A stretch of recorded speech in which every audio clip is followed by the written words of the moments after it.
Hi, ako nga pala si Julie, isang graduate ng kursong education at isa ng lisensyadong guro. Pero, di na muna piniling magturo dahil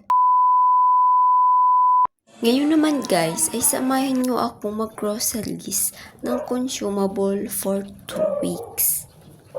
At dahil di naman kalayuan dito sa bahay na inuupahan ang grocery store, ay samahan nyo akong maglakad ng ilang kanto dahil malapit lang naman ito sa grocery store.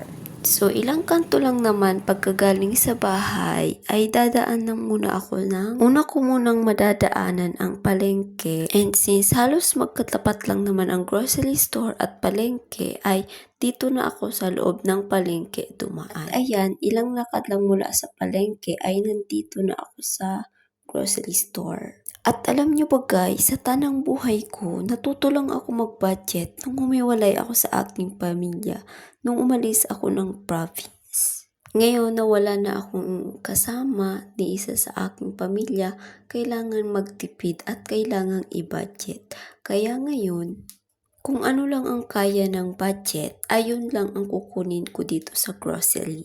Kayo ba guys, paano pa kayo mag-budget? Sa amin kasi, since dalawa lang naman kaming magkasama, ang budget namin for 2 weeks ay alos umaabot lang ng 1.5 to 2K.